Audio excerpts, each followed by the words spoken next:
Hi, I'm Brad Dacus. Welcome to Faith and Law. If you haven't noticed, this is a different studio background we have. I kind of like it. I hope you do too. Now, let's take a look at this latest trending viral video. In America? Really?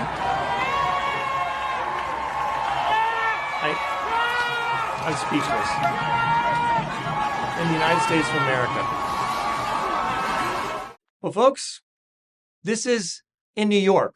This is in the United States of America. This is not in Tehran. This is not in some radical Muslim country filled with hate against Jews and Christians. This is in New York. And you know what? I'm willing to bet that probably none of these people were arrested for what they did. Putting up the Ayatollah's face and his big statement thanking Americans for standing up in anti-Semitism and hatred against the Jews, in mockery and an attack on we the people of the United States. Yeah, they have a First Amendment right to free speech. I get that. But they don't have a right to enter property that they don't own and put up something like this without permission and creating an atmosphere of chaos and a direct challenge to law enforcement and civility.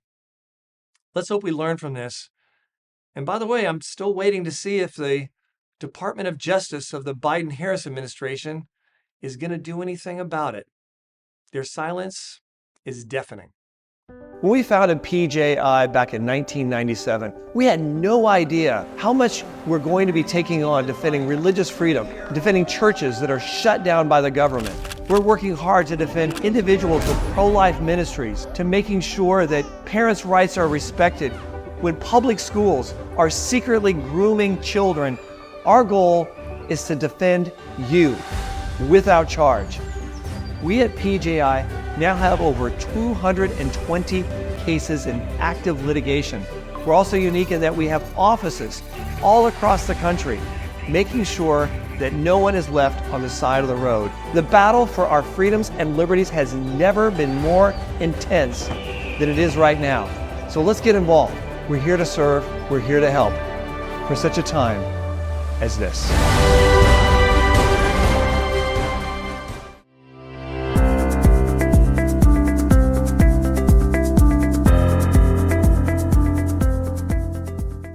Now, I'd like to talk to one of our attorneys about a very important case we've undertaken against the San Francisco Bay Area Rapid Transit.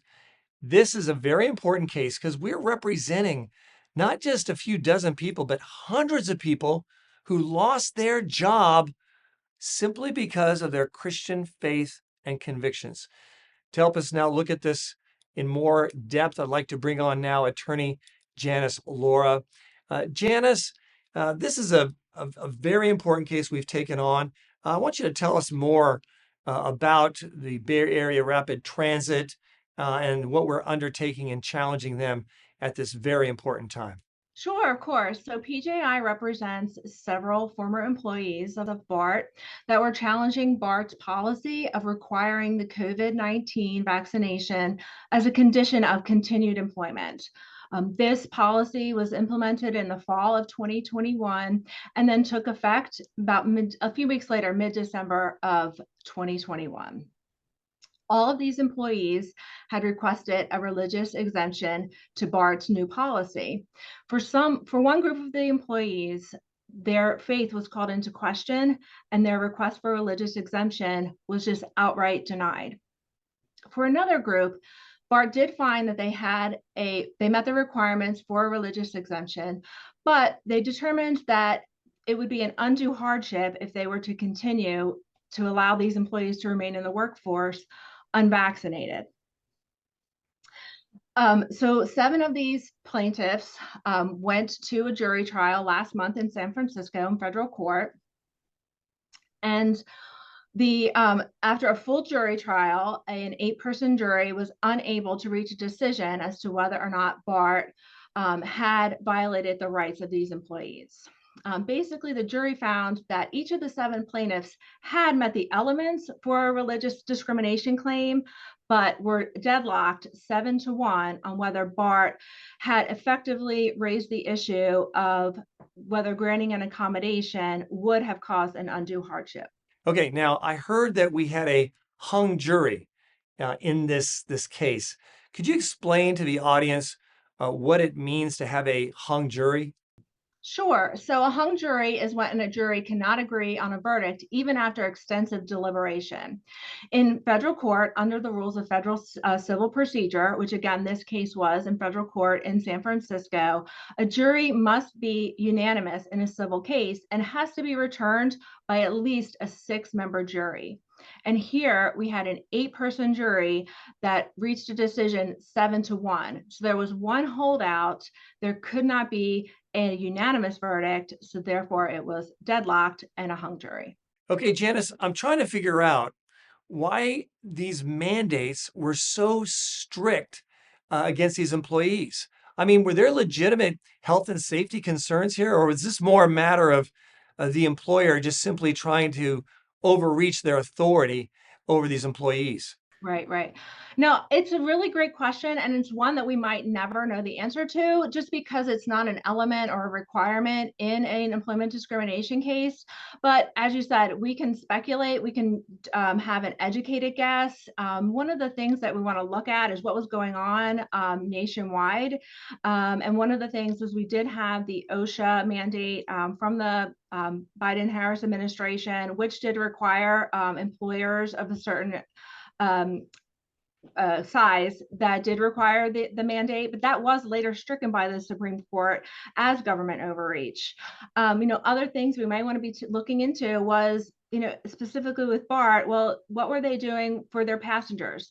And we know that they were not requiring vaccines for their passengers to ride. They weren't requesting your vaccination status when you bought a ticket or chose your seat.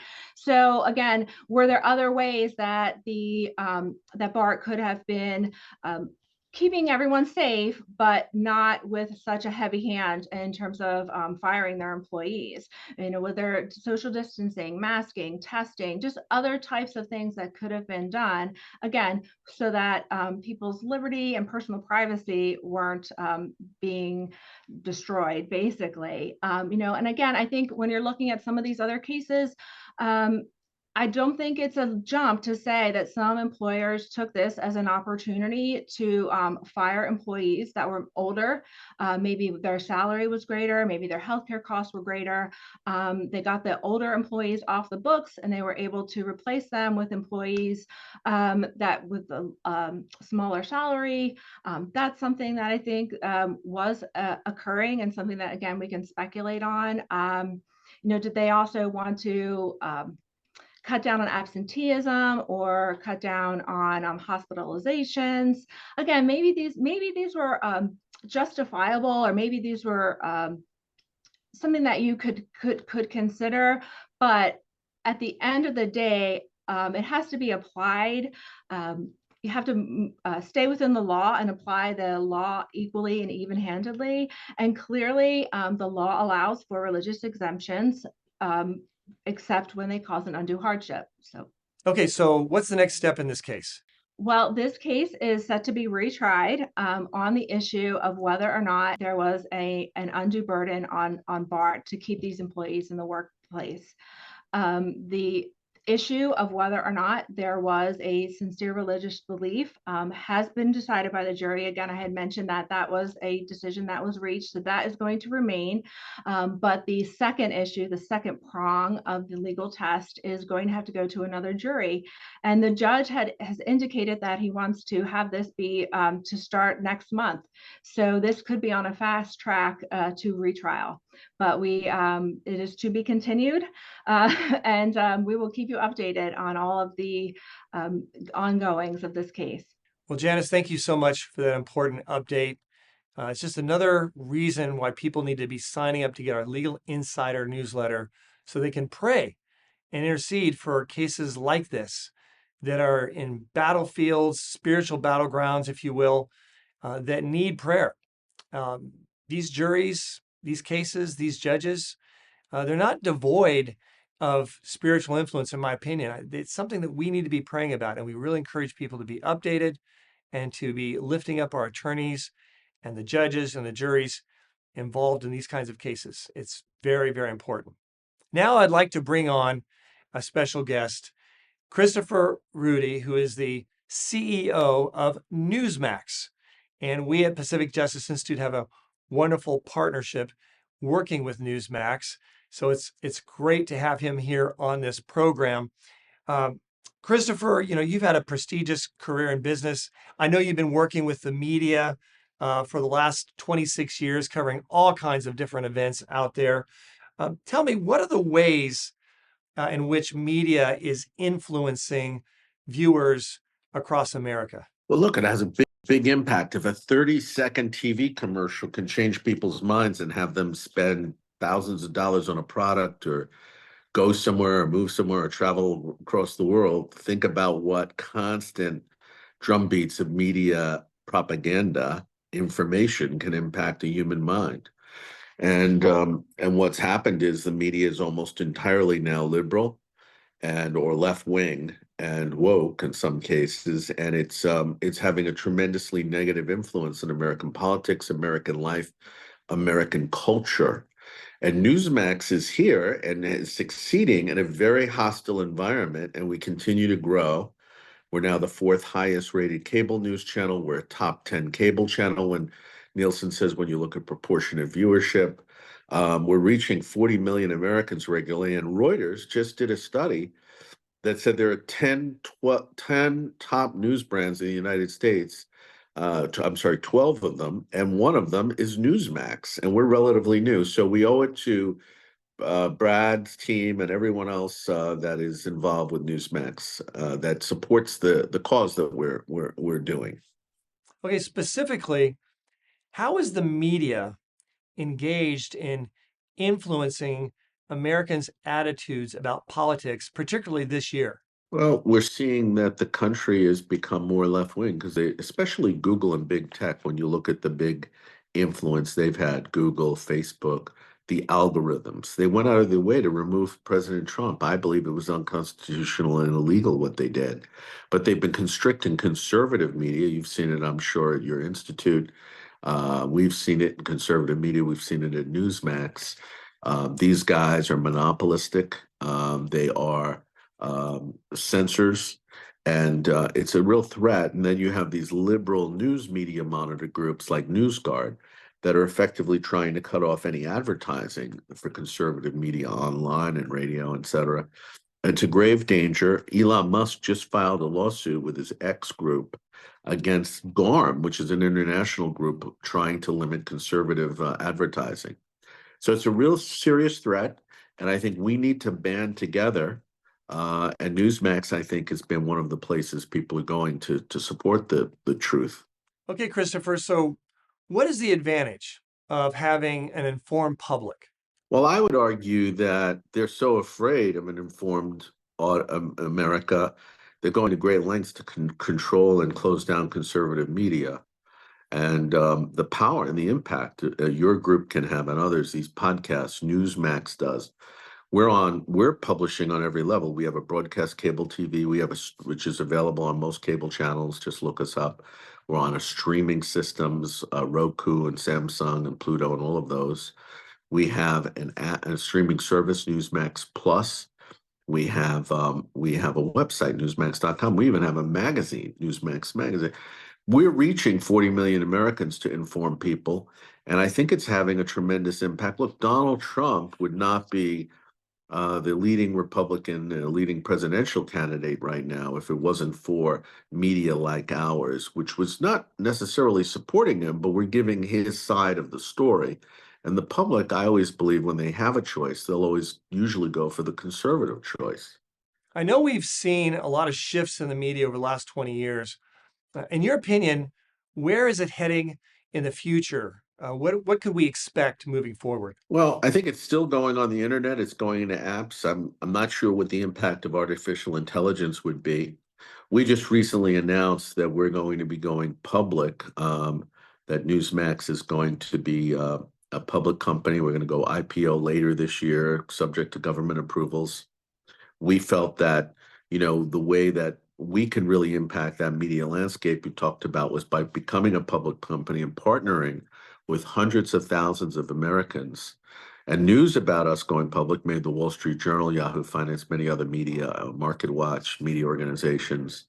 And they're all talking about how successful President Trump's Truth Social and Trump Media Group has done in the public markets.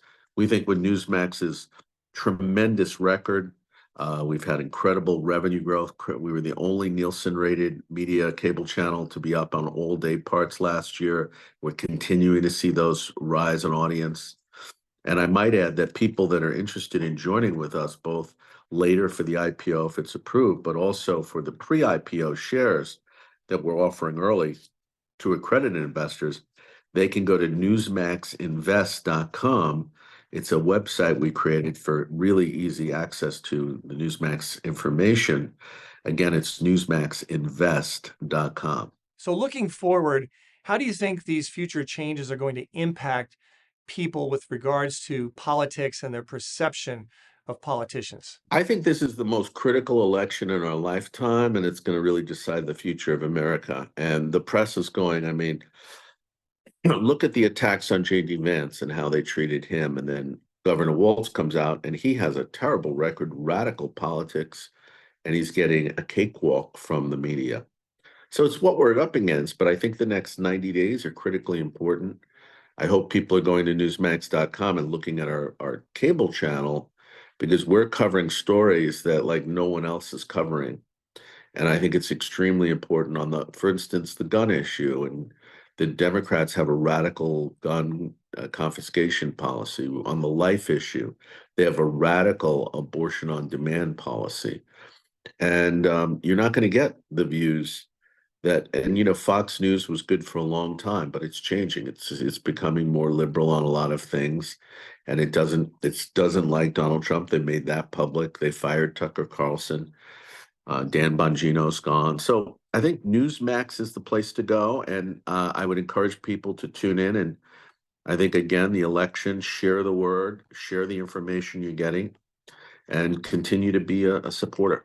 With so many challenges right now happening in the media space, how does Newsmax survive with so much competition with those trying to distort the news? And what can people do to actually support what you're doing at Newsmax to provide good news? Well, one thing is go to Newsmax, watch our channel. Number two, you can download our free app and get the streaming service anywhere in the world, getting people like Rob Schmidt and Greg Kelly and others and Mike Huckabee's show. And just go to newsmaxplus.com, newsmaxplus.com, and sign up for the free trial. The other thing is, again, we're going public later this year, early next year. It's a major step. We've had over 40,000 investors have gone to our portal, newsmaxinvest.com. It's an online portal that allows them to not only find out about our upcoming planned IPO, but also how they can maybe invest early if they're eligible and buy shares before the offering is approved, subject to that approval. And we've gotten incredible response across the board. And it's been pretty fun to watch. So again, you go to newsmaxinvest.com and check it out. Christopher Rudy, thank you so much for being on this program, and keep up the great work. So folks, in addition to impacting the media, there's another area we need to be involved in impacting, and that's our children in education. So many children, for whatever reason, are still in public schools. And many parents can't afford private schools, or they can't homeschool on their own. I get that. But there's a resource out there that they can take advantage of, and that's forming church homeschool co-ops at their church. It can be a tiny church. It doesn't have to be a big church, but a church homeschool co-op where you have parents working together to enable all children to be able to have a quality, safe, beneficial education. You can do this, and you can find out information about this on our website, pji.org. Folks, we right now have people committed full-time to visit your church to explain the different models, the different options of starting church homeschool co-ops. without charge. Just go to our website, pji.org. And if you can't find the resource, feel free just to send us an email letting us know that you'd like to have this kind of help and support, and we'll get back with you and we'll provide that information. It's a great opportunity to have a real impact for our kids for such a time as this. Well, they're in the trenches and they're fighting, and PGI is on the front lines for the battle for freedom and liberty. They've been doing so much to equip pastors across the country and to really fight for the values that have made this country so great. Honored to be supportive of PGI. We're living in a time when Christians are constantly under assault for their beliefs in the marketplace. And if there's not someone to advocate for them and help them with the legal necessities of defending themselves, they're going to get fired. They have no recourse. Most people don't have the resources to go hire a lawyer. It would deplete everything they own. And most lawyers, quite frankly, across the country don't deal in religious liberty issues.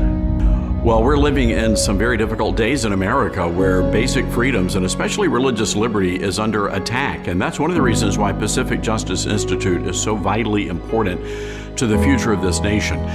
What a great group of lawyers, first-class, top-rate lawyers who are willing to stand up for freedom and stand up for our American citizens under attack.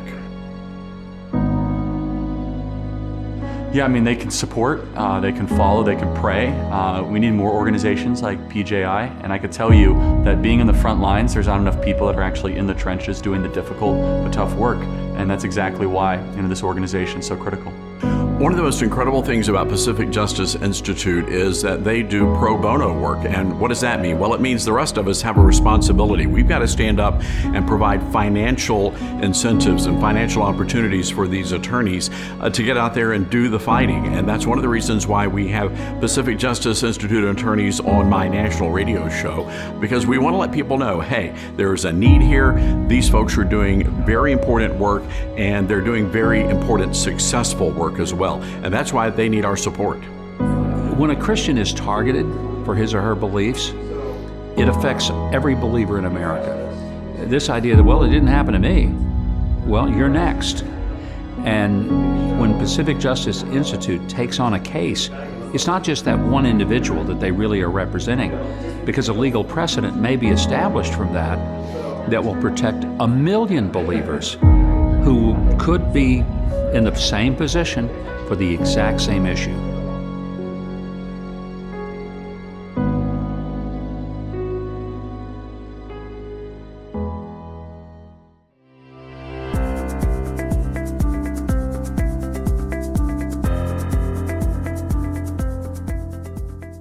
Let's take a look at the Word of God. What does it say about all these challenges we're facing today? There's two verses in particular I'd like to highlight. First is 1 Timothy 2:5. It says, "For there is one God, and there is one mediator between God and men, the man Christ Jesus." As we look at what's happening in our country, where we have these pro-death, pro-radical, hate-filled Palestinian activists and demonstrators, we often get discouraged with regards to this, but we just got to remember, Jesus is the answer. And we need to be boldly and lovingly sharing the good news of Jesus to these people who are blind. They're filled with hate, yes. They're filled with destruction, death to a degree, but it's because they're blind. They don't know Jesus. And this is something we can all do, is reach out to people who may be different culturally in terms of their faith, but there's no excuse. We need to reach out to them. That's what the early church did. That's what Jesus did. And we should do no less than to reach out to those with the hope of Christ. Speaking of hope, let's take a look at Romans chapter 12, verse 12. It says, "Rejoice in hope. Be patient in tribulation. Be constant in prayer." So, notice it says rejoice in hope. It doesn't say just bewilderedly, think about the possibility of hope. No, rejoice in hope. Be glad that God has given us the hope, the assurance of who he is and what can do and what he is going to do when we call upon his name and we choose to follow him. Be patient in tribulation. Does that mean we're not going to have tribulation? No, we're going to have tribulation, but be patient. Why? Because we know that our God is still God. He's true to his promises, and he will see us through to the end, to his glory, giving us joy and peace for eternity. So be patient in tribulation, letting the love of Christ compel us to endure for the sake of the lost. And then finally, be constant in prayer. You know, I know when I'm not being constant in prayer, I'm worrying or I'm stressful. Those are red flashing lights saying, Brad, pray, pray. And so I'm preaching to myself here.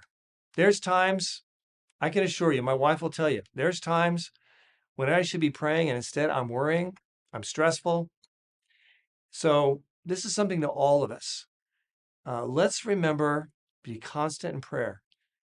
It heals us. It allows us to see as God sees in dealing with people. It gives us peace. It gives us restoration. And it allows us to bring things before the almighty hands of the all-powerful, all-loving, sovereign, omnipresent, omniscient, loving Abba, Father, our God. That is what it does. Let's not forget the power of prayer.